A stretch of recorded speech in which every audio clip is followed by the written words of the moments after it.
도봉구의 옛 역사를 찾아 떠나는 인문학 여행 역사 잡담 도봉 3회 시작합니다.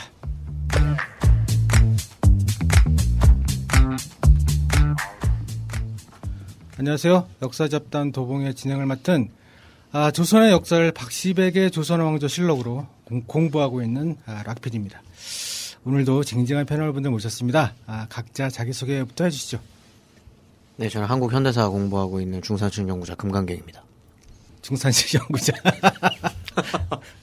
이제 조선 전기 정치외교사 전공하고 있는 캔커피입니다. 네, 반갑습니다. 반갑습니다. 네, 오늘 또 메인 주인공이시죠? 네. 저는 조선 전기 정치사 사상사를 전공하고 있는 산군입니다. 호랑이님이신가요? 연산군의 산군이기도 합니다. 그러시군요. 네, 지난주까지 그 허황된 아재 개그를 알려주셨던, 우리. 오송님. 오송님. 네, 갑자기 닉네임 까먹었어요. 오송님이 오늘은 급한 일이 있으셔서 못 나오시고, 하지만 원래부터 예정되어 있었던 주인공이신 산군님을 모시고, 네, 연산군에 대한 얘기를 나눠볼 텐데, 그 전에, 저희 청취자 반응이, 폭발적입니다. 네, 네, 그렇습니다. 네, 그렇게 되었습니다. 저희가. 네, 저희 팟빵에, 잘하면 돼지님이 역사 잡담 도봉구의 역사에 대한 대방송을 재밌게 들었습니다. 역사는 깊지만 부동산과 거리가 먼 도봉구. 하하. 2회 방송도 기대되네요. 하고 1회 방송, 듣고, 달아주셨고요. 또 우리 이분은 이제 신구라고 써있죠. 신구 SINGGU님. 네. 잘 들었습니다. 도봉에 살면서도 미처 알지 못했던 것들을 알 수 있었습니다. 다음 회차도 기대되는. 그러면서 10,000원을 후원해 주셨어요. 네. 후원금 10,000원이 생겼습니다. 저희가. 네. 10,000원이면 굉장히 소중한. 네, 그렇죠. 소중한 돈이죠. 네, 이 10,000원을 찾을 수가 없어요. 근데 팟빵에서. 그렇죠. 네. 50,000원이 돼야. 네, 팟빵에 찾을 수 있어서, 다른 분이 빨리 10,000원씩 해주시기 바랍니다. 그래서 저희가 50,000원 찾으면 한 4만 몇천 원 찾을 수 있는 것 같아요. 네, 그렇습니다. 그리고 59 레이디님, 이분은 저희 방송하시는 분이거든요. 네, 아침 10시 이야기 소파에서, 이분 방송이 또 폭발적이에요. 그런데 이제 저희가 이분하고 비슷비슷하게 나가고 있는데, 도봉의 역사 이야기, 남자들의 유머, 역사 잡담 도봉 들으며 아침이 편안했습니다. 아침에 들을 만한 방송은 그렇죠. 아침에 들을 만한 방송은 아니고 저희가 밤에 잠 안 올 때 들을 수 있는 그런 방송인데. 졸려서. 그런 것도 아니고 뭐 가끔 가다가 우울할 때 들으면 재밌는 이야기 함께 들을 수 있는 그런 방송인데. 네, 그렇습니다. 개인적으로 지난번에 나오셨던 우리 금강경님과 캔커피님은 어떻게 지내셨어요? 저희가 2주 만에 뵙는 건데. 네. 저희 공부하는 사람들은 거의 똑같습니다. 일정이. 그렇지 않나요? 거의 변함이 없죠. 똑같죠. 그런가요? 네네. 어떤 일정들을 보내고 계시나요? 일어나면 책 보고 글 쓰고 다 그런 거죠. 아주 그렇게 훌륭한 일정은? 저는 지도 교수가 시키는 일을 하고 그러는 거죠. 계획은 항상 잡습니다. 그렇죠. 네. 저희는 집이 이제 그 신정을세 갖고 요즘 드물게 이제 신정되는 집이어서 구정이라고 하면 안 되죠. 설 연휴. 네, 설 연휴가 이제 저는 이렇게 따로 할 일이 없어요. 그래서 이런 바쁜데 이렇게 연휴 한 5일 있으면은 굉장히 책 보기 좋잖아요. 그래서 논문이나 책 이거 보고선 뭐 좀 자료도 보겠다라고 이렇게 잔뜩 준비를 해놓습니다. 그렇죠. 근데 이게 설 연휴가 되면 그렇죠. 저희는 세지도 않고 가족도 안 모이고 제가 뭐 텔레비전을 자주 보는 것도 아닌데 뭐 인터넷, 스포츠, 그렇죠. 밀린 만화, 영화 이런 거 보다 보면은 연휴가 누구보다 바쁘게 지나갑니다. 그렇더라고요, 요즘에. 요즘 또 그 넷플릭스. 넷플릭스. 네. 좋은 작품이 많죠. 네. 넷플릭스 그거를 설 연휴에 보시는 분이 그렇게 많더라고요. 저요. 그러셨군요. 킹덤 보셨나요? 킹덤? 정주행했습니다. 6화까지 네, 정주. 그게 나라 이름은 안 나오는데 조선이죠, 조선. 네. 딱 봐도 조선인데요. 네. 그래서 그 킹덤에 또 가시 그렇게 외국인들한테는 멋있는. 그렇다고 그러더라고요. 네. 넷플릭스의 위력인 것 같아요.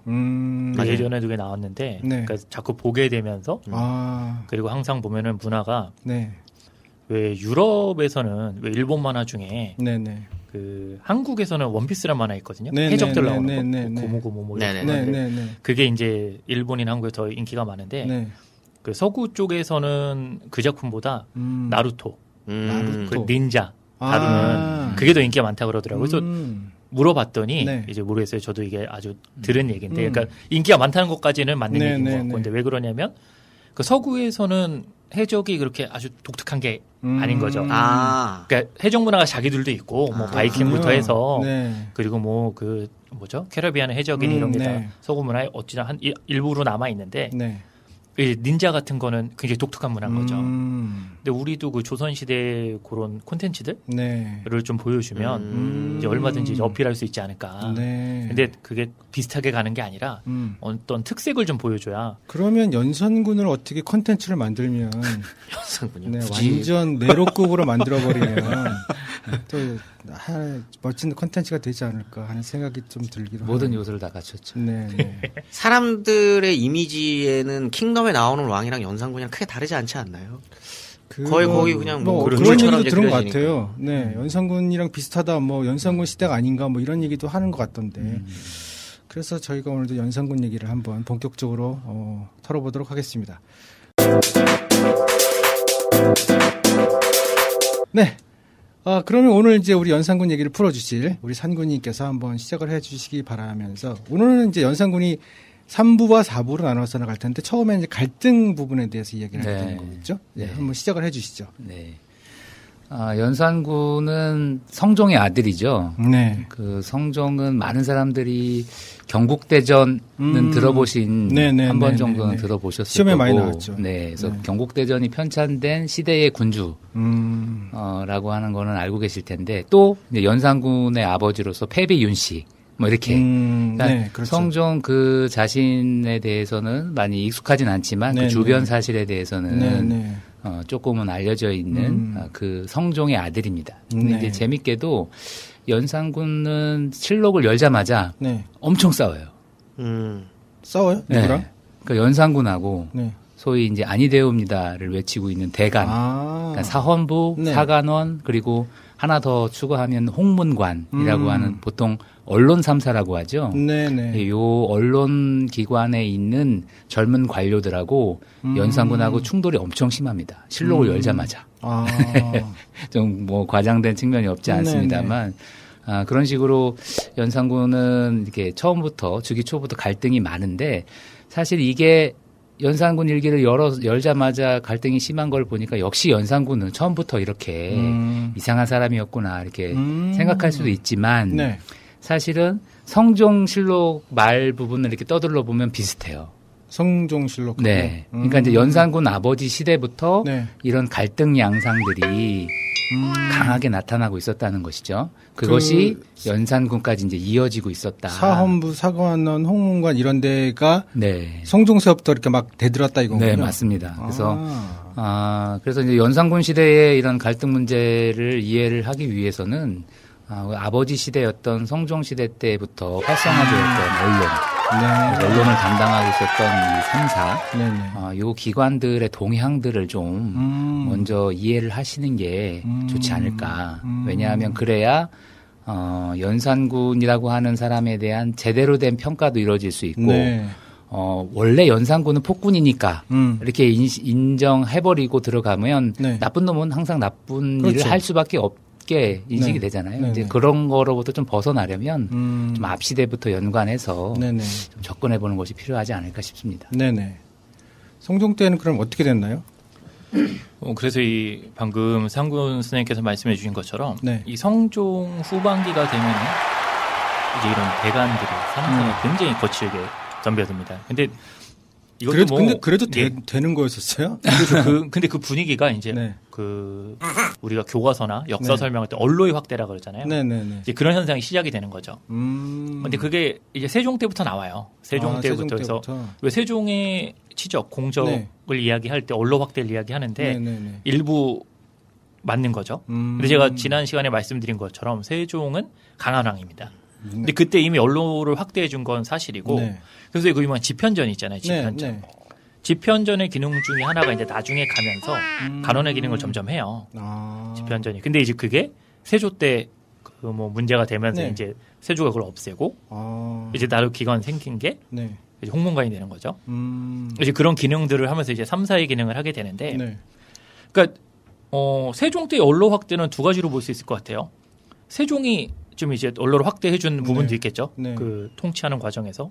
근데 이 분위기가 이제 그렇게 가고 있는 겁니다. 그러니까 조선은 기본적으로 그러니까 국왕이 강한 권한을 가지고 있었다가 별개로 국왕이 어떤 다른 정근대 왕조원 국가처럼 폭주할 수 있는 그걸 통제할 수 있는 시스템이 어느 정도 갖춰져 있는 겁니다. 처음부터. 그게 이제 대관들인 거고 양사고 그러니까 그 기능이 제법 잘 갖춰져 있고 그래서 왜 황관들이 득세를 못 하잖아요. 조선 시대에. 내시들이. 그렇죠. 근데 그게 왜냐면 뭐 여러 가지 이유가 있겠지만 그 중에 하나는 시스템이 그들이 이렇게 폭주할 수 없는 구조를 어느 정도 만들어 놓고 있기 때문에 이제 그게 가능했는데. 근데 예나 지금이나 매 앞에 장사가 없는 거죠. 그러니까 이렇게 세종같이 이렇게 선량한 것처럼 보이는 그런 시대에도 언론은 뭐 활성화된 측면이 없지 않지만 그래도 세종이 되게 무섭거든요. 막 아버지랑 비교해 보면 조금 유한 측면이 있지만 세조랑 뭐 그 태종이죠. 태종 그렇죠. 그 세조는 아들이죠. 그러니까 태종하고 비교를 해 보면 태종은 뭐 이런 스타일이죠.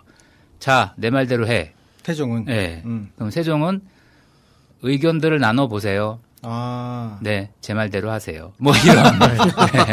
굳이 뭐. 그러니까 결국은 초기에 15세기 초기 건국 초기의 군주들은 이 행정부를 장악하는 힘이 되게 강했어요. 그리고 그 시스템으로서 언관들, 언론 기관이 있긴 있었지만 이거를 다 이제 누르는 거죠. 그 힘으로 왕이 가지고 있는 힘으로. 조직 장악력의 힘으로. 근데 저 질문이 있는 게 언론이에요? 언로예요? 언로 뭐 의미는 조금 다르죠. 언론은 말을 할 수 있는 길.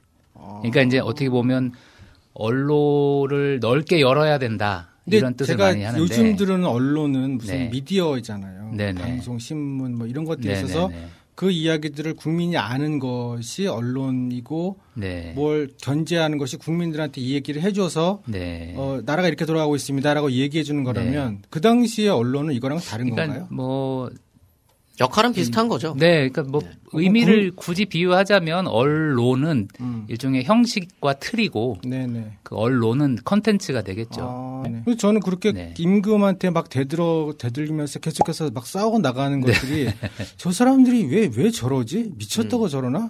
그러다가 확 날아가면 어떻게 여론이라는 게 없는데 그 사람들을 막아주는 게 없잖아요. 사실 까놓고 얘기하면. 그래서 뭐 이 이야기를 하려면 또 막 굉장히 많은 얘기를 해야 되는데요. 이게 팟캐스트에서도 제가 하고 있는 팟캐스트에서도 청취자분들이 이제 많이 혼동을 하는 게 뭐냐면 워낙 미디어에서 그렇게 많이 나와서 그런 건데 일단 한국 사람들은 미디어를 통해서 보여지는 조선 사회를 생각했을 때 왕권 강화가 선이라고 생각해요. 그렇죠. 왕이 뭔가 정의로운 왕이 이 어떤 그런 이 조선을 위해서 쫙 자기의 어떤 그런 이념들을 펼쳐 나가는데 이제 그 신하들이 계속 반대하는 거죠. 정치 이합 집산되어 있는 어떤 그런 정치적인 어떤 그런 노림들을 통해서 그렇게만 그려지다 보니까 방금 이제 질문하셨던 것처럼 뭔가 이렇게 신하들이 뭔가 이렇게 꿍짝꿍짝 해가지고 왕이 백성들을 위해서 하려는 거에 반대하는 것처럼 이런 건데 사실 그렇게 볼 수는 없다고 해야 되는 거 아닐까요? 그런 측면이 있죠. 왜냐하면 우리나라 사람들이 그런 리더십을 좋아해요. 그렇죠. 좋아하죠. 왕이 이렇게 확 당기는 리더십을 좋아해. 맞습니다. 그렇기도 하지만 주입된 측면도 있죠. 그러니까요. 주입돼서 그렇게 되어지는 것 같아요. 일본 같은 경우에는 천황이 있죠. 그 천황제가 있고 특히 이제 메이지 유신은 이제 그 천황제의 더 강력한 부활이지 않습니까?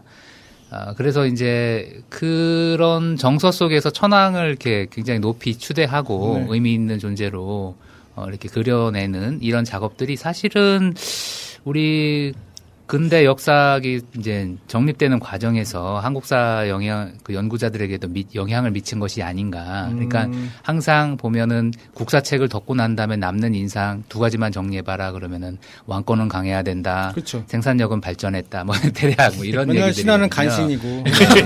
근데 그거는 이제 그 보역 갈등 구도, 이렇게 보수와 혁신의 갈등 구도로 이제 설명하는 과정에서 왕을 개혁 쪽에 항상 놓는. 그래서 고대 사회에서는 율령격식이 이제 성립되고 왕권이 영역 국가 체계로 가면서 이제 발전을 해야 뭔가 이렇게 나라가 더 고대 국가에서도 한 단계 진전된 곳으로 이제 가는 것으로 설명하고 특히 조선 같은 경우에는 영조, 정조 그렇죠. 뭐 이런 사람들을 이제 대표를 하면서 뭔가 이게 이 사색 당파들을 영정조가 이렇게 다 이렇게 정리하거나 또 아니면 그러려고 했는데 실패했다거나 뭐 되게 아쉽다. 왕권이 약해서 나라가 망했다 이렇게 생각하잖아요. 되게 이제 단순화시킨 그런 설명인데 왕권도 그러면은 15세기서부터 19세기까지 일괄적이었는가. 근데 사실 우리가 오늘 다룰 주제인 연산군 같은 경우에는 즉위 초기에는 상대적으로 왕권이 약했다가 갑자사화 이후에는 엄청 왕권이 이제 강했다고 볼 수 있는 거예요. 물리적으로 행사할 수 있는 어떤 이런 진짜 그 힘은 정말 뭐 누구랑도 비교해도 뒤지지 않을 정도로 압도적이었는데 그럼 그게 좋은 건가? 그렇죠. 네, 그럼 그게 왕권이 강해서 좋은 말씀하신 건가? 아니, 그게 아니라 좋은 건가 했을 때 아니라고 말씀드립니다. 네, 그러니까.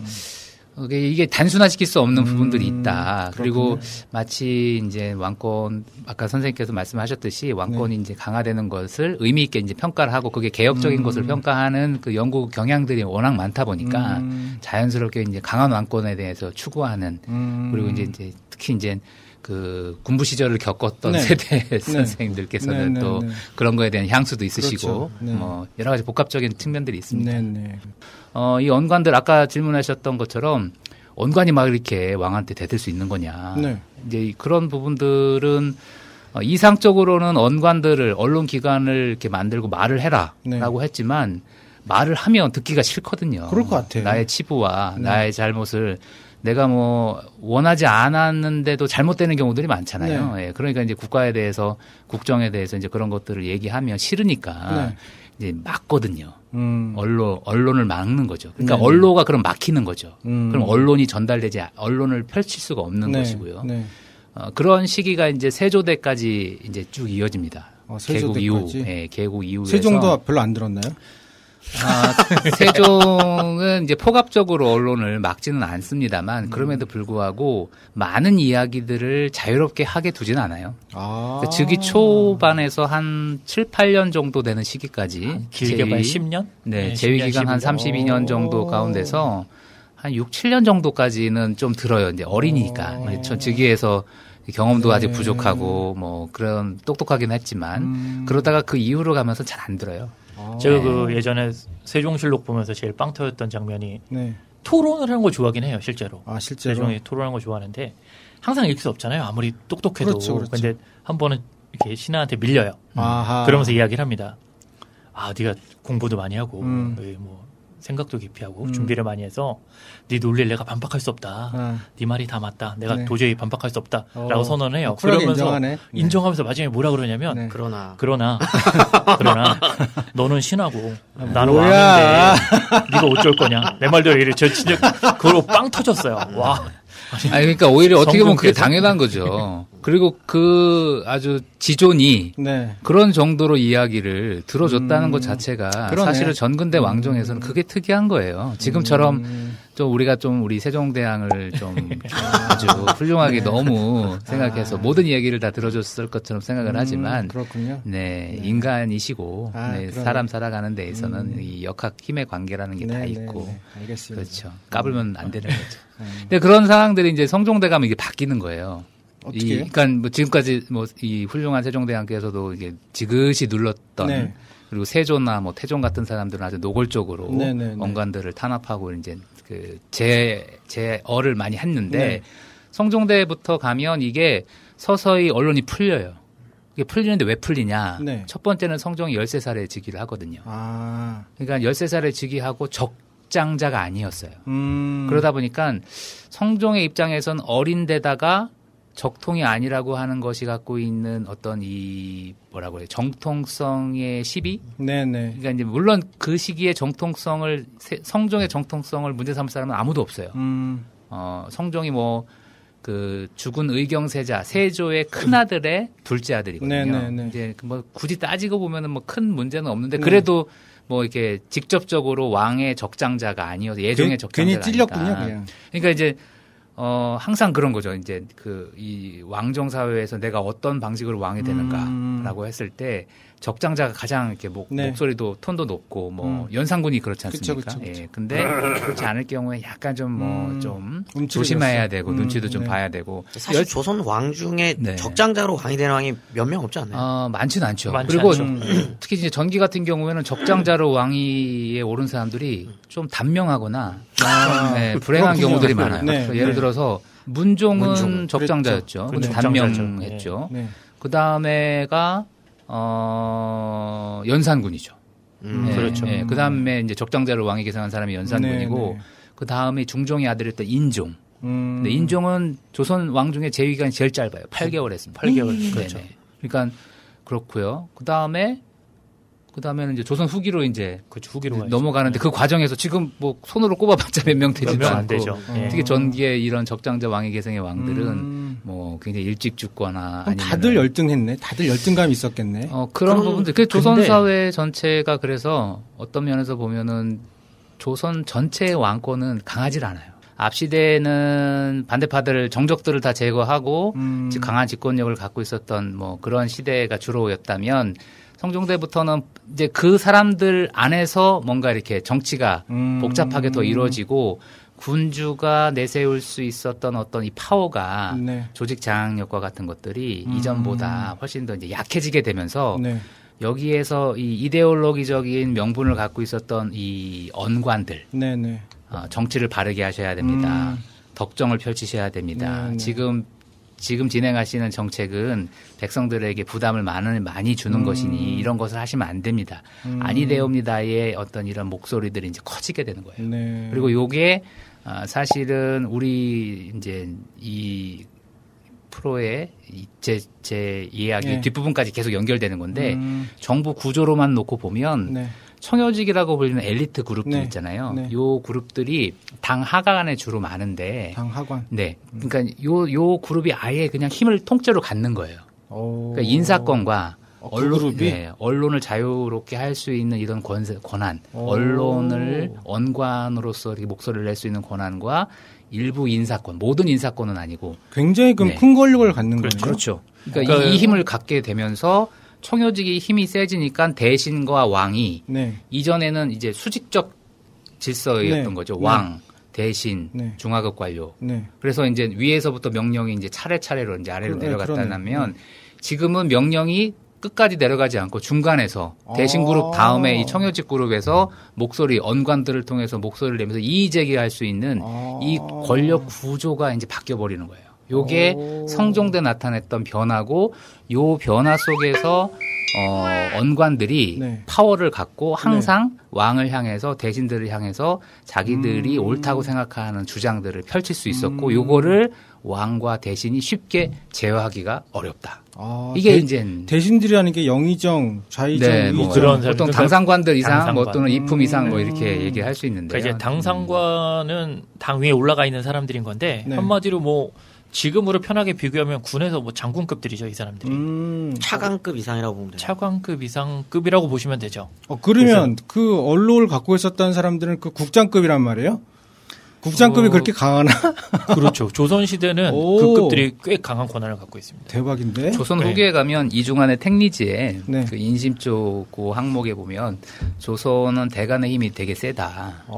그래서 이제 표면적으로는 재상과 대신이 국정을 주도하는 것 같지만 실질적으로 탄핵이라든가 이런 권한을 대간이 갖고 있어서 정말로? 그래서 이제 이 대신들이 이 대간에 제어되는 부분이 많다. 이게 이중환의 택리지에 나와 있는 이야기고요. 이게 조선 후, 그러니까 요 시기를 16세기를 넘어가는 성종대 연산군대를 거치면서 그 이중환 조선 후기 18세기에 썼던 그 언급했던 그런 상황과 그 구조들이 이제 서서히 이제 정착되는 시점이에요. 이 시점이. 이거 좀 낯설어 하시면 안 됩니다. 교과서에 있는 내용.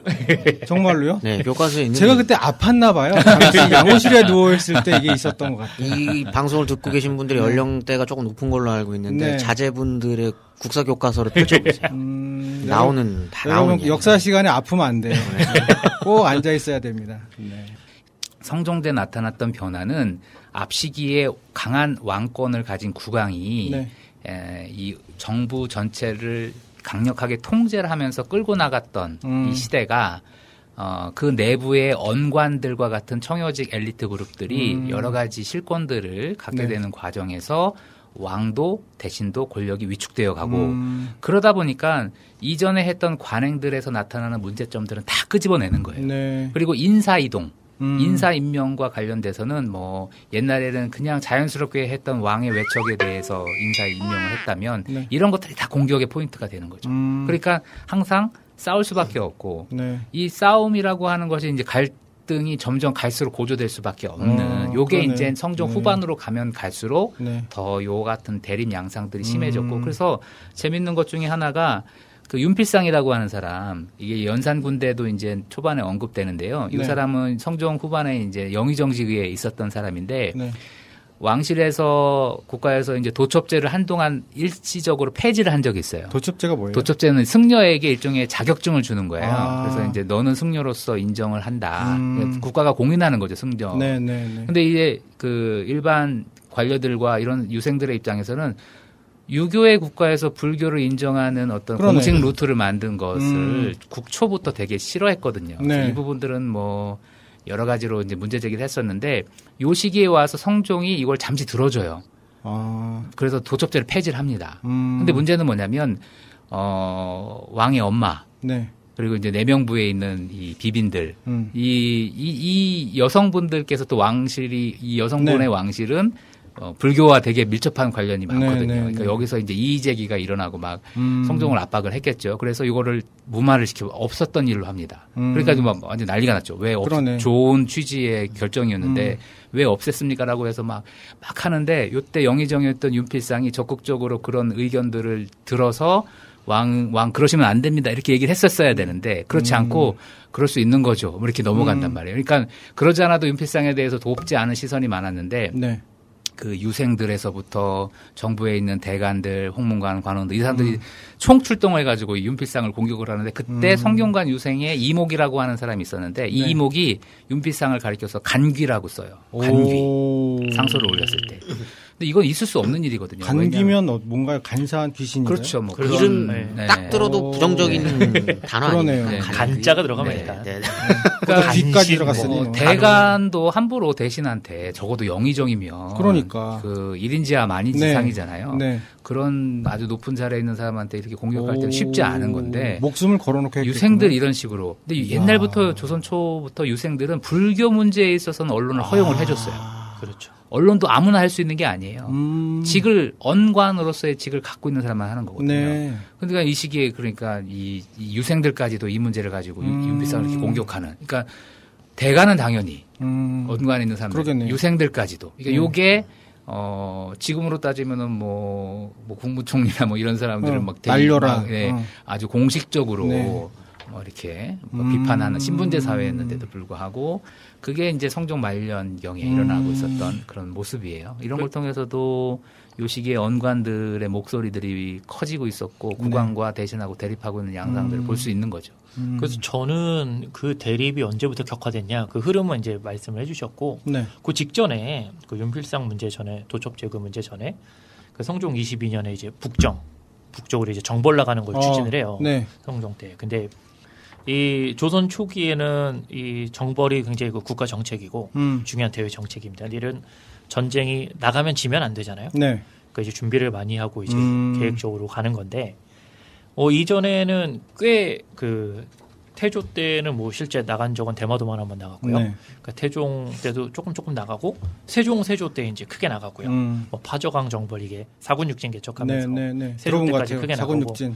그때 다 연결되는 교과서에 나오는 거니까. 네. 그때는 제가 수업을 들었던 것 같아요. 네.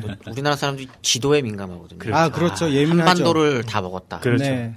꼭 두만강 밑에까지 가야 돼요. 북쪽을 나가는 그렇죠. 바로 그때가 이 시기인데 아직 그 분위기가 남아 있을 때고요. 그리고 이 국왕이 보통 주도를 해요, 이 전쟁을. 왜냐하면 내가 국왕이 주도해서 승리한 정책으로서 어필을 하는 거죠. 아, 그러네. 그러다 보니까 이길 만한 전쟁을 나가야겠죠. 만약에 나가서 지면 큰일이죠. 네. 그러면 당연히 모든 전쟁은 찬성하는 사람이 있고 반대하는 사람이 있습니다. 그렇죠. 그러니까 일방적으로 찬성하는 경우는 전 거의 본 적이 없는 것 같아요. 그렇지는 않겠죠. 네. 근데 세종 때 1차 파저강 정벌이 반반 정도 돼요. 대략. 굳이 그걸 제가 뭐 아주 진짜 엑셀로 정리하고 이 정도까지는 아닌데 대략. 네. 근데 그 정도만 해도 찬성이 되게 높은 겁니다. 아, 그래요? 보통 반대가 많죠. 훨씬 많아요, 반대가? 아니, 전쟁을 우리나라에서 군대 데리고 외부로 전쟁을 나가겠다 그러는데 잘 됐습니다. 드디어 치고 나갑시다라고 하는 신료들은 만에 하나 지면 그 재정이나 이런 것들 생각했을 때 네. 쉽게 추진할 수 있는 정책은 아닌데 네. 요 초기에는 이거를 가지고 꽤 재미를 많이 보죠. 그러네. 그래서 네. 이런 걸 태조 때 준비해서 세조 때 굉장히 적극적으로 하는 거고 네. 성종도 이 영향이 남아 있는데 그래서 예종도 짧았지만 준비하려 그래요. 아, 그래요? 근데 이제 못 하죠. 워낙 그 재기간이 짧으니까. 근데 이 분위기가 성종 때도 연결이 되는데 네. 이 앞에 한번 나가는데 그건 이제 명의 요청에 따라서 이제 부득이하게 나갔던 명나라한테? 거고 요거는 이제 조선이 계획해서 성종 네. 22년에 정벌을 나가는데 네. 이때 진짜 반대에 심합니다. 대관들이.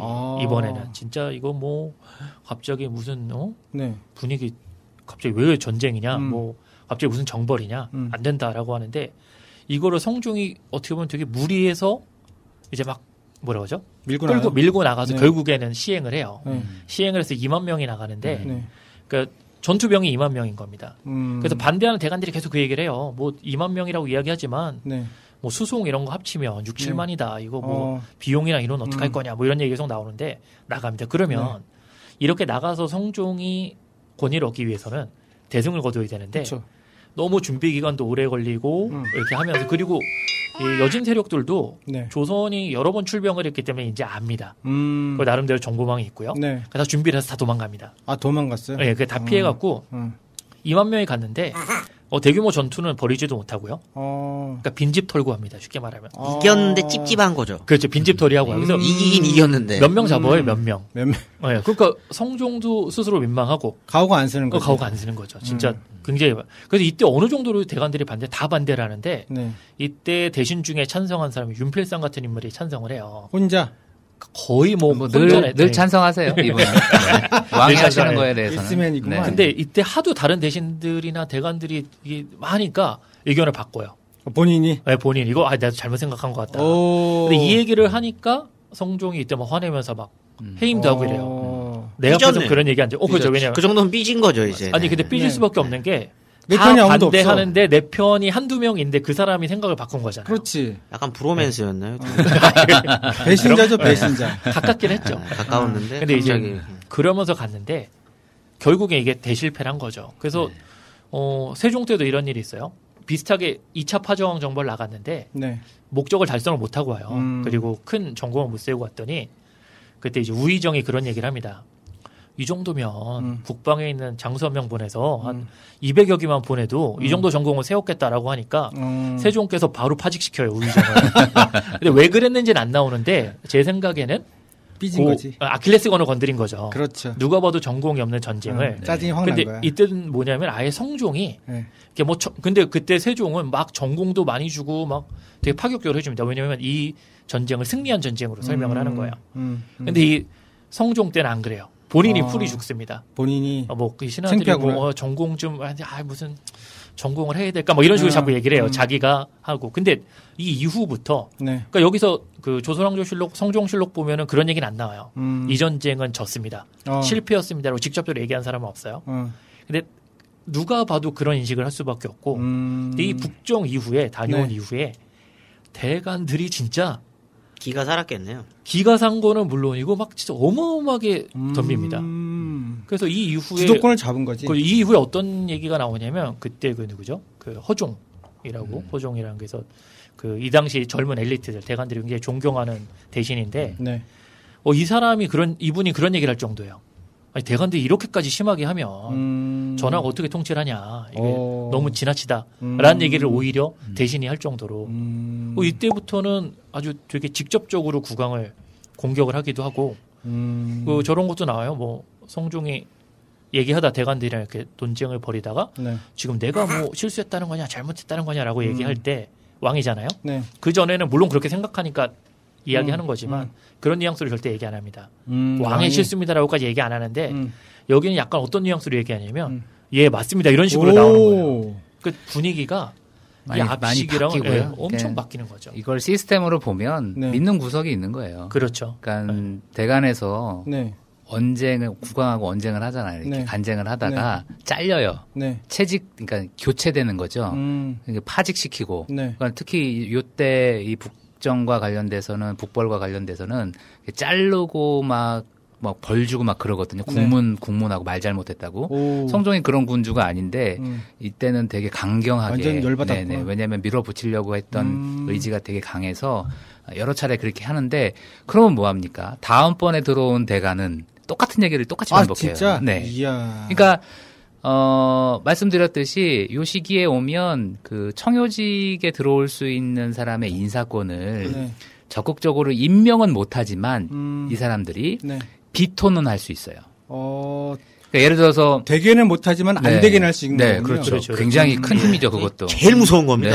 맞습니다. 제일 무서운 거예요. 예를 들어서 아무개가 이번에 그 사간원 정원에 이제 들어올 때 이 사람을 동료들이 봤을 때 얘 지난번에 군주 앞에서 아부하고 그리고 정당한 말을 하지 않았다. 대관으로서의 언관으로서의 어떤 자질이 안 된 놈이다. 그렇게 해서 얘를 탄핵을 합니다. 그러면 언관들은 남을 비판하는 사람이기 때문에 자신에게 허물이 있어서는 안 돼요. 그렇죠. 그래서 남의 비판이 일어난다고 하는 물의. 지금도 무리를 일으켜 죄송합니다. 무리가 그런 뜻이에요. 여러 사람들의 어떤 무리는 좋은 뜻도 쓰일 수 있고 부정적인 의미도 있는데 물의가 일면 그 사람은 그 자리에서 이제 사직을 해야 돼요. 그러니까 평상시에 행동 거지가 이렇게 도덕적이지 못하고 무리를 많이 일으킨 사람들은 이런 청요직군에 들어오기가 어렵게 되는 거예요. 옛날에는 그럼에도 불구하고 군주가 너 해. 괜찮아. 그 정도는 내가 봐줄 수 있어. 이렇게 해줄 수 있는데 지금은 그게 안 되니까. 그러니까 언관에 일단은 들어오게 되면 그리고 지금 그 전선이 어떻게 형성되어 있느냐 싸우는 내용이 뭐냐라고 했을 때 지금 북정에 대한 반대입니다. 그러면 죽기 살기로 다 여기 대드는 거예요. 여기다 달라붙어. 그러니까 왕이 되게 힘든 거죠. 그리고 이거를 그래서 성종 말의 상황에서는 이거를 전체적으로 들러엎거나 아니면 적절한 유효한 방식으로 제어를 해야 되는데 그 답을 찾지 못했고 딱 한 가지만 더 말씀을 드리면 성종 24년에 이제 유호인이라고 하는 사람이 윤필상과 관련된 문제로 인해서 왕의 명을 정면으로 반박하는 거역하는 이런 재밌는 에피소드가 있는데 요 시기에 윤필상이 계속적으로 문제가 되죠. 왕을 비호한다라고 하는 비판을 받으면서. 그래서 이제 공격을 받으니까 이제 피곤해가지고 저 이제 그만할게요. 너무 저를 욕하는 사람들이 너무 많아서 피곤합니다. 이렇게 상소를. 분위기가 좀 이상하네요. 상소를 이렇게 막 이렇게 올리니까 왕이 괜찮아.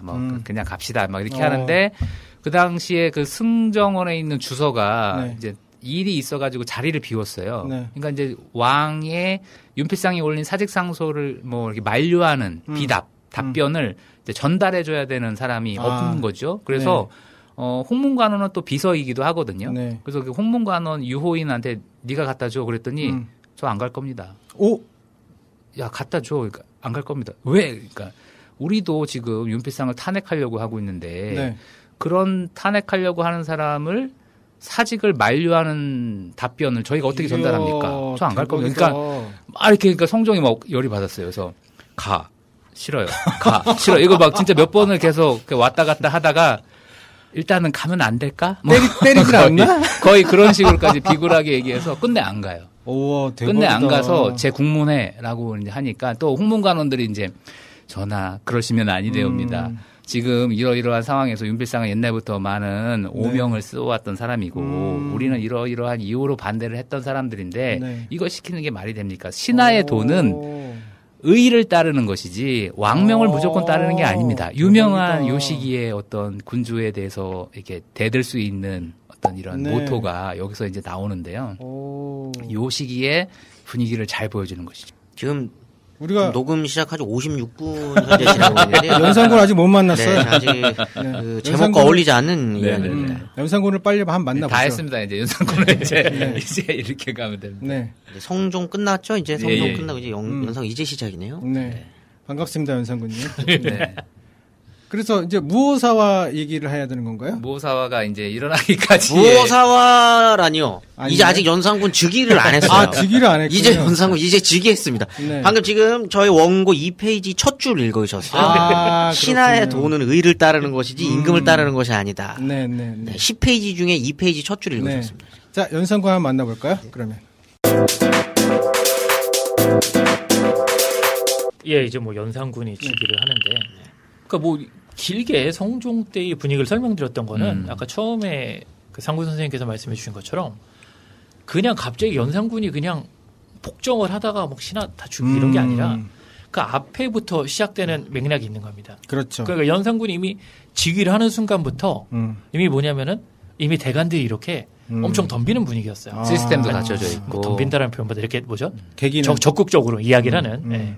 그러니까 표현을 좀 순화시켜서. 네, 예. 네. 근데 지금 성종이 살아 있어도 이제 막 20몇 년씩 국왕을 한 이제 베테랑이잖아요. 네. 이런 사람이 있는 상황에서도 대관들이 그렇게 어떤 믿는 구석이나 여러 가지 체제를 하면서 국왕에게 직접적으로 이야기를 하는. 그리고 심지어는 일개 신하가 왕명이 떨어졌는데 노라고 할 수 있는 이 세조 때까지는 있을 수도 없고 있을 수는 있겠죠. 근데 이제 뭔가 처벌이 있었겠죠. 운 좋으면 운 좋으면 귀양인 거예요.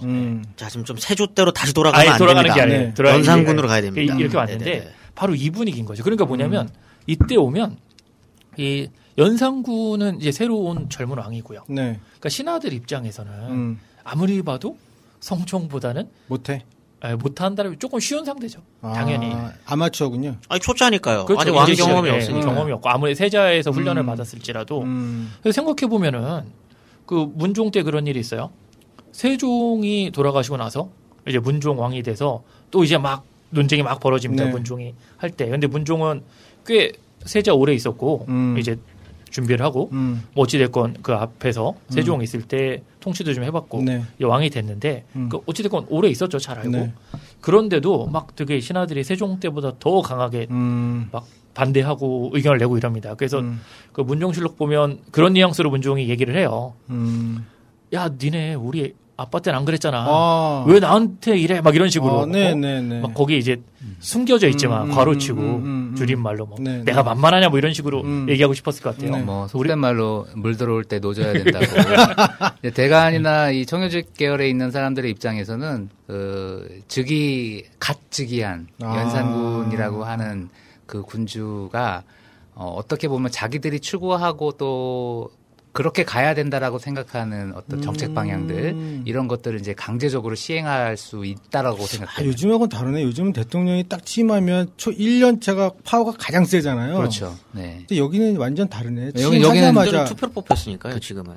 왕은 종신이잖아요. 죽을 때까지. 종신이니까. 이렇게 씹히는군요. 이분들은. 네. 그래서 성종 말에 어떤 그런 상황들이 연산군 즉위하자마자 계속 다시 아까 말씀드렸던 연산군 일기를 열면 열었을 때 이제부터 이런 계속 충돌이 이렇게 나타나는 것은 하기 싫었겠다. 바로 시작이 되는 거죠. 연산군의 좀 빙의해서 말하면 엄청 짜증 난 겁니다. 그렇죠. 왕이 짱인데 이 나라에서 왕이 짱인데 자꾸 나한테 뭐 말만 하면 자꾸 태클 걸고 그러니까. 얼마나 짜증 나겠어요. 나 같은 왕하기 싫었을 것 같아. 그리고 초반에 초반의 상황은 억울할 수도 있어요. 왜냐하면은 맨 처음에 그 다퉜던 사건은 수륙제 시행 문제거든요. 수륙제는 좀 생소하실 텐데 아마 이 불자들 가운데서는 익숙하신 분들도 많으실 거예요. 일종의 천도제예요. 불교식 천도제. 그러니까 영혼을 이제 저승으로 인도하는 그렇죠. 어떤 그런 이제 불교식 의례인데 사실 이거는 뭐 고려시대부터 있었고 조선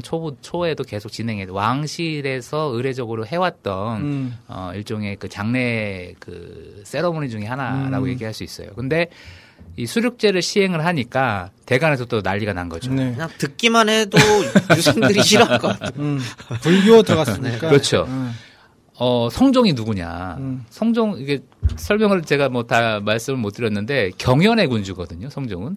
거의 한 8,700회를 넘는 조선시대 국왕 중에서 제일 많이. 1등. 아침, 점심, 저녁, 야대라고 해서 밤에. 경연이라는 게 뭐예요? 왕의 공부.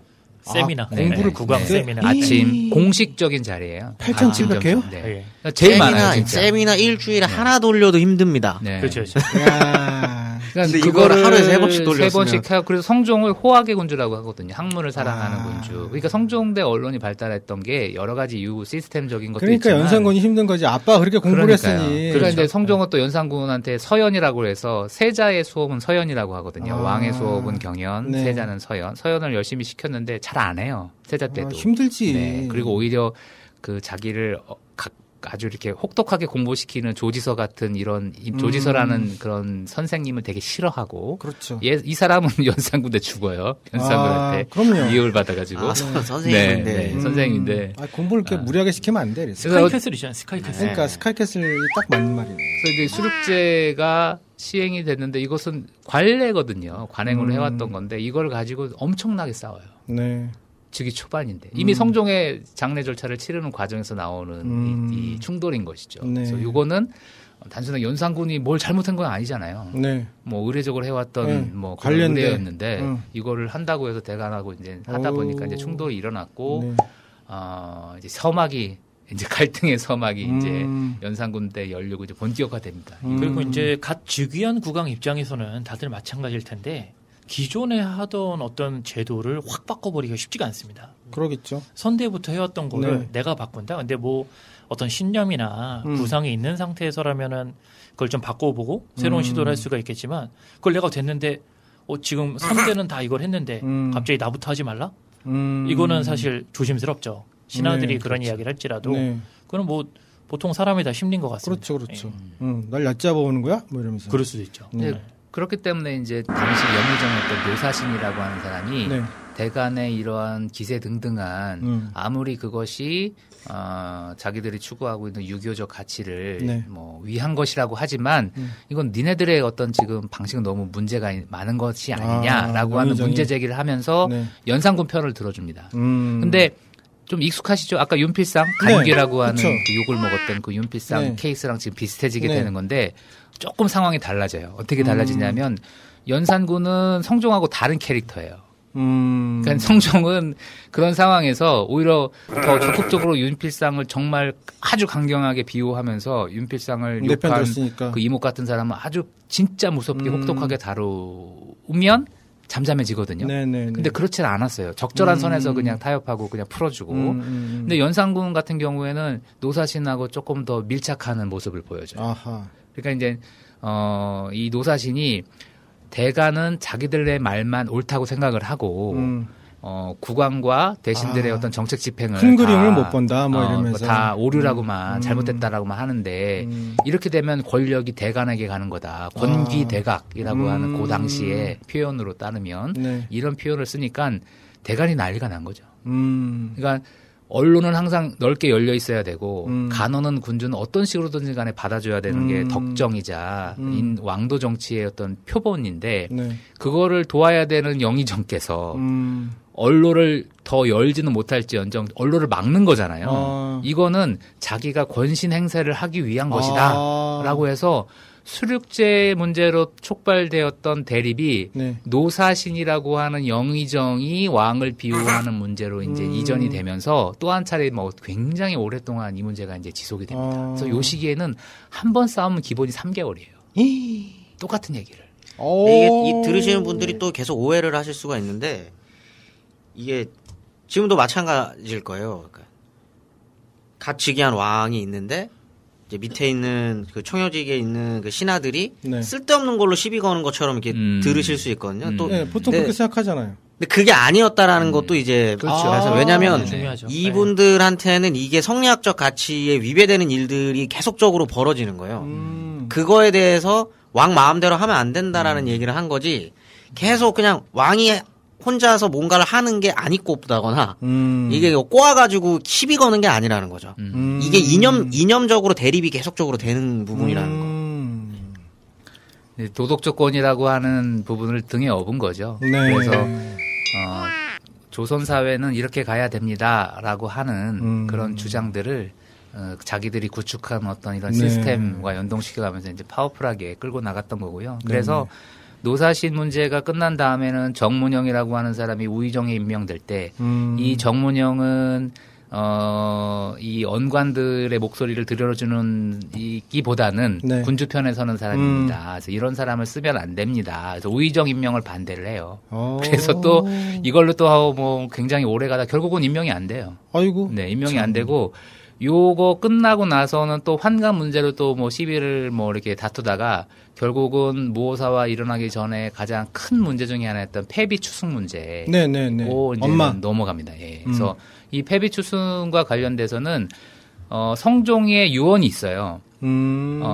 패비는 그냥 제사만 지내줘라. 엄마 따로 뭐 신주를 세우거나 사당을 만들거나 그러지 말고 관리하는 사람을 두고 제사만 지내줘라라고 하는데 사실 그게 어떻게 보면은 성종이 실수일 수도 있어요. 왜냐면 아무 말 안 하고 뭐 갈 수도 있었는데 그런 명령을 유언을 남겨놓음으로써 그 선왕의 유언이 되는 거잖아요. 선왕의 유언은 그걸 이은 왕이 함부로 이렇게 번복해서는 안 되는. 하지만 연산군은 자기 친모잖아요. 그렇죠. 그러니까 자기한 아버지로 성종은 자기 부인에 대한 어떤 그런 감정에서 내린 결정이긴 하지만 아들은 그렇죠. 유명을 달리한 그것도 불행으로 불행하게 죽은 엄마에 대해서 애틋한 마음이 있는데 그래서 이거를 이렇게 뭐 이렇게 충돌의 소지가 처음부터 있었고 아니나 다를까 연산군이 이런 시도를 하니까 또 대간에서 이제 아니되옵니다. 선왕의 유언을 어겨서는 아니되옵니다. 완전 예민한 문제를. 모든 사극과 모든 영화, 연산군이 나오는 영화에서 항상 이 장면이 엄마에 대한. 그러니까요. 정진영 씨도 그랬고. 네, 그렇죠. 그렇죠. 네. 엄마에게 함부로 하면 바로 죽여버리는 장면, 이런 장면. 그래서 되게 나오고. 슬픈 그런 약간 짠한 느낌이 나는 실록 기사가 있는데 그 뭐냐면 연산군이 이 문제로 이제 옥신각신 하다가 그 대간을 향해서 그래요. 이 나의 이러한 어떤 그 행동은 엄마를 신주를 만들어주고 사당을 세워주려고 하는 것은 니네들이 그렇게 강조하는 효 아니냐. 나는 효를 하기 위해서 이렇게 이런 행동을 하는데 니네들은 왜 나를 못 이해해주냐. 그러니까 이거는 말은 이런 식으로 이렇게 하지만 정말 그 분노가 이렇게 있는 거예요. 왜냐하면 자기를 여태까지 반대했던 논리가 그런 효, 의 이런 거잖아요.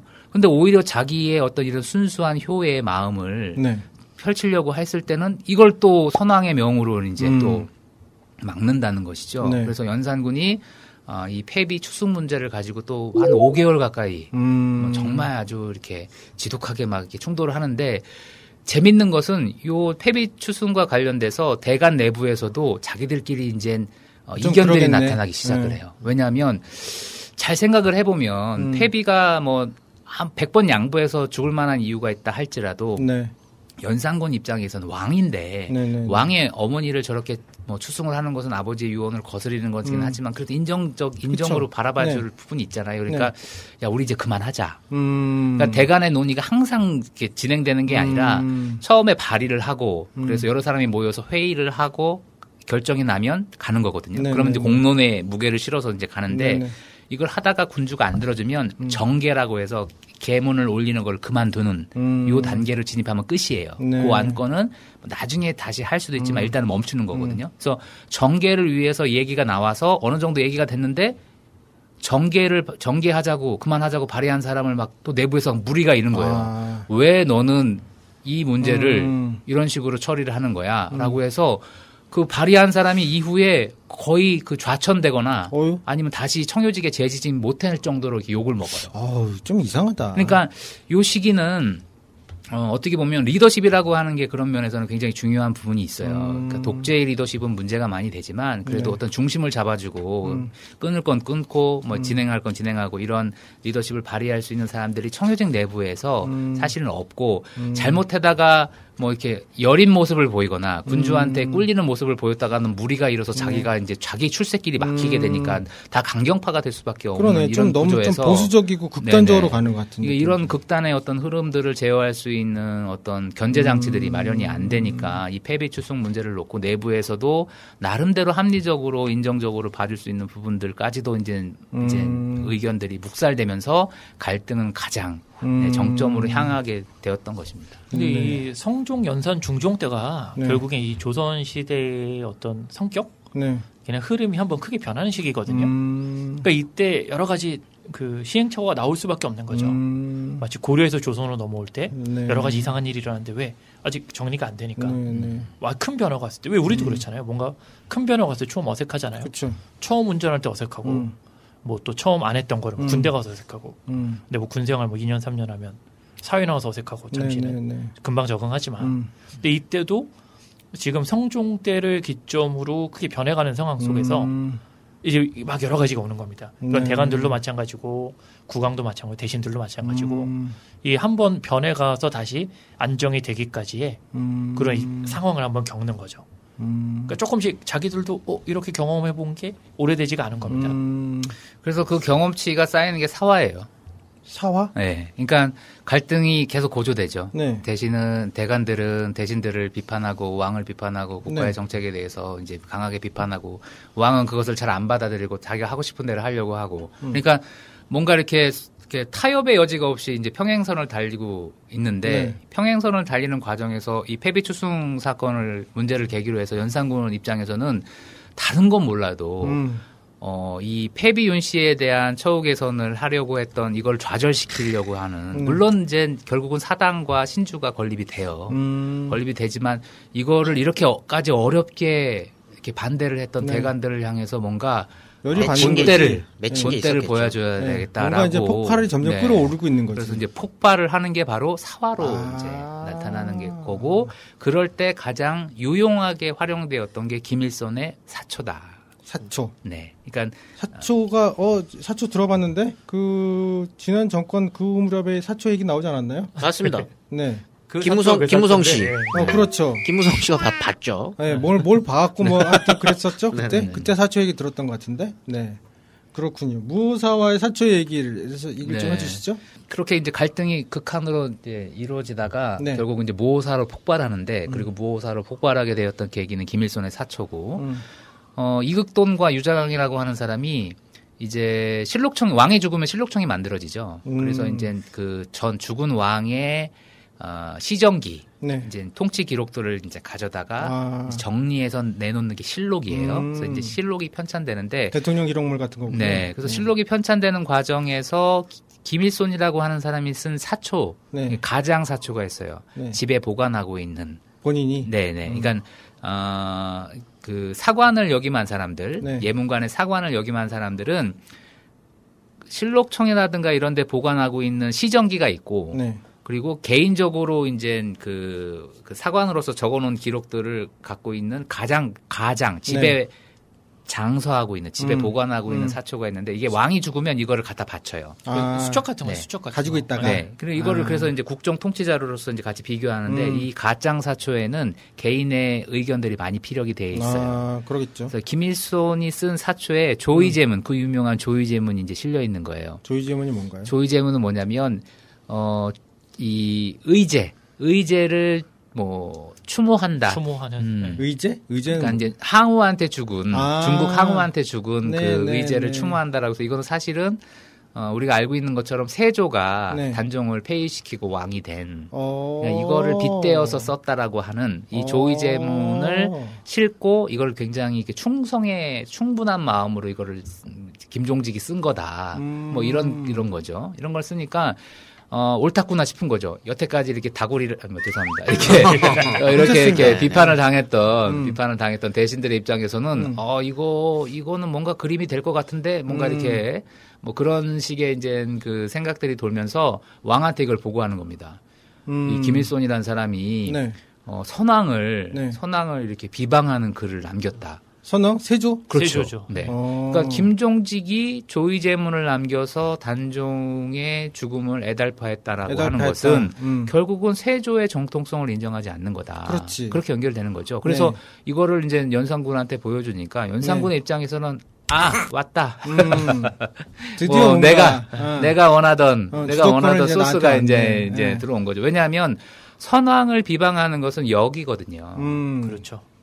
반역이죠, 반역. 네, 반역이거든요. 그러니까 다른 논리를 가지고 적용을 했다면 역시 대간에서 이제 치고 들어와서 아니 대옵니다 이런 걸 연신할 수 있는데 반역은 왕조 사회에서는 있을 수 없는 일이고 군주가 가장 극심한 형벌을 내릴 수 있는 명분이에요. 그래서 국가보안법급이군요. 네, 아주 이렇게 좋은 기회를 잡아서 국가보안법은 아닌가요? 그러니까 더 높아야죠. 반역법이죠, 반역법. 반역법. 내란죄. 네, 내란죄잖아요, 내란죄. 그러니까 세조, 성종, 그 연산으로 이어지는 이 계통을 부정했다로 공격해버렸습니다. 왜냐하면 세조 이하의 왕들은 다 세조 자식들이잖아요. 그렇죠. 한 사람도 빠짐없이. 그러니까 이 시기에 세조에 대한 비판은 아직까지도 뭐 개유정난 사람들은 거의 다 죽었지만 그래도 그 직계 아들들은 다 이제 살아있고 뭐 그런 상황이었으니까 비비탄 총으로 지금 정유공장 부시겠다라는 거랑은 사이즈가 다른 겁니다. 이건 굉장히 큰 사건이에요. 네, 그래서 연산군이 이거를 빌미로 삼아서 김일성은 그 조이잼을 쓴 김종직의 제자이기도 하거든요. 그래서 김종직의 제자들이 붕당을 조성을 해서 선왕을 비판하고 뭔가 반역을 이렇게 꾀하려고 했던 이 불손한 무리다라고 하는 어떤 그런 이렇게 그 프레임을 딱 걸어가지고 그렇죠. 이 사람들을 이제 가두기 시작을 하는 겁니다. 근데 재밌는 거는 조선에서 이제 형률로 활용을 했던 대명률에는 간당 조성죄라고 하는 게 있어요. 간악한 당. 그러니까 붕당을 형성하는 것은 간당 조성죄예요. 그러니까 붕당 조성을 하면은 이거는 본인은 사형이고 자손은 다 노비로 되고 가산도 적몰되는 굉장히 그러니까 왕정을 뒷받침하는 신료들이 사사로이 자기들끼리 패거리를 지면 안 되는 거예요. 그러니까 이런 명분으로 만든 게 이 붕당 조성죄거든요. 그래서 이걸로 얽은 거예요. 이걸로 김종직과 김일손 그 당시 그리고 요 그룹들은 재밌게도 청요직에 해당하는 사람들은 문장 잘하고 그다음에 이제 논리적이고 이런 사람들이고 문신 출신이고 김종직과 연결되어 있는 사람들이 다수가 청요직에 있었어요. 그래서 요건으로 걸면 김종직과 그 제자들은 물론이고 청요직까지도 다 제어할 수가 있는 거예요. 평소에 그냥 마음에 안 들었던 인간들을 싹 다 그렇죠. 내란죄로 그냥 잡아서 하나를 딱 잡아다녀가지고 전체를 쫙 일망타진할 수 있는 이게 사실 모호사화예요. 그래서 많은 사람들이 모호사화를 이극돈과 유자강의 개인적 어떤 은원 관계로만 그래서 이 김일손에게 또는 김종직에게 개인적 이렇게 싫어하는 감정이 있었던 이극돈과 유자강이 이거를 계기로 해가지고 훈구파가 살인파를 제거한 것이다. 뭐 이런 식으로 많이 얘기를 하는데 사실 이면을 자세히 뜯어다 보면 성종대 이래의 권력 구조가 바뀌고 언관들이 목소리를 높여서 연신 왕과 대신을 공격하고 있었던 요 흐름에서 군주가 요 사초 문제를 계기로 해서 청요직과 언론을 제어하려고 하는 과정에서 폭력을 휘둘렀던 요게 사실은 무호사회의 기본적인 골자라고 저는 생각을 합니다. 저도 그렇게 생각합니다. 모 드라마에서 제가 잠깐 봤었던 건데 김일손이 사초를 숨겨가지고 막 시냇물에 막 들어가서 막 씻고 막 이런 장면들이 있었거든요. 그거는 야사인가요? 야사도 아니고요. 그런 야사도 없고요. 그거는 그 작가의 어떤 상상력이군요. 요 시대의 맥락을 모르는 작가예요. 왜냐하면 그러려면 뭐 알았습니까? 가장사초란 게 있기 때문에. 가장사초는 그냥 영원히 개인이 간직할 수 있는 게 아니에요. 자기가 그 당시에 왕에 대해서 국가에 대해서 비판하는 거를 썼다가 나중에 왕이 죽으면 바쳐야 되는 거예요. 무슨 드라마였는지 기억이 잘 안 나는데. 저도 그런 거 본 것 같아요. 시냇물에서 막 사초로 막 씻거든요. 뭐 이렇게 그 흘러서 뭐 이렇게 글씨가 막 없어지고. 사초를 씻는 거는 이제 뭐 이게 일반적으로는 그런 다음에는 그 종이를 빠르는 거예요. 빨아요. 이렇게. 그렇죠. 닭질. 이 종이를 빨아서 재활용을 하거든요. 그리고 이거는, 2개의 기록을 남겨놓지 않는다는 측면도 있어요. 그러니까 사초는 실록을 만드는 과정에서 이제, 그래서 사초는 사실 실록이 만들어지면 다 폐기돼야 되는 거고. 작가가 어디서 주워 들은 건 있긴 있었네요. 그렇죠. 세검정이 사실은 그 사초를 빠는, 사초를 이제 어떻게 보면은 그 기록을, 공식적인 기록을 실록 외에는 없애는 그런 장소였던 것이죠. 나중에 그런 사건이 있긴 있죠. 그런 게 있어요. 사초 이렇게 씻어갖고 문제 되잖아요. 그럼 이거는 이 연산군 때 드라마가 아니었나? 그러니까 저도 사초 얘기가 나오는 거 보면서 그래 하여튼 그때 보면 사초를 씻었다는 얘기는 없는 것 같고 그래서 어디서 봤지 내가. 아마 이제 그 작가가 극적 긴장감들을 높이기 위해서 김일손의 어떤 그런 근데 사실은 김일손이 그렇게 했다면 그의 명성을 오히려 더 갉아먹는 행위인 거죠. 뭐 명령이나 이런 데서도 뭐 좀 지나친 표현으로 문제가 되지 않습니까? 뭐 배설 이런 분들은. 네. 그렇군요. 오늘 연산군을 겨우 만나서 이제 무호사까지 연산군이 프레임을 씌워서 사실 연산군 얘기 굉장히 뒤에 급하게 밀어붙였어요. 네. 그렇긴 하지만 그래도 앞에 그 탄탄하게 다져놓은 그 간원들의 어떤 영향을 끼쳤나. 기본적으로 연산군은 엄청 짜증났을 것 같다. 이런 생각이 좀 들면서 연산군의 다음 주 우리 얘기 나올 건 이제 연산군이 그 폭주하는 그 모습들을 한번 만나보도록 하겠습니다. 오늘 방송 시간이 많이 갔지만 그래도 한번 소감을 얘기를 들어봐야 될 것 같아요. 우리 오늘 전체를 진행해 주신 네. 산군님은 어떠셨어요? 뭐 좀 더 재밌게 했었어야 되는데 네. 제가 이제 미숙해가지고 말이 좀 좀 섞이기도 하고 근데 이제 개인적으로는 재밌었습니다. 네. 네. 오송님이 계셨으면 이 중간에 어떻게 처리했을지 전 그게 궁금합니다. 네, 캔코피님 어떠셨어요? 사실 연산군 하면 가장 관심 있으신 건 폭주, 그쵸? 폭정, 네, 폭주, 유흥 이런 거에 관심 많으시잖아요. 근데 이제 그 얘기를 바로 하기보다는 이 맥락을 좀 설명해서 아마 네. 이번 건 조금 어려우셨을 텐데 이번 회차는 그래도 이제 클라이막스로 가기 위한 그렇죠, 준비라고 그렇죠. 생각하시고 네, 한번 4부에서 네. 재밌는 말씀 해드리겠습니다. 네, 금강영님. 전 현대사 전공자인데 이제 뭐 정근대와 근대 이후에 어떤 정치 시스템이라는 거는 당연히 근본적으로 완전히 다른 시스템이긴 한데 네. 인간 군상은 크게 변하지 않는다라는 거를 느끼는 거죠. 네. 결국은 인간이 하는 행위들이기 때문에 시스템이 아무리 다르더라도 보여지는 모습들은 좀 비슷할 수 있다라는 걸 좀 느낀 방송이었습니다. 네. 그런 것 같습니다. 진짜로.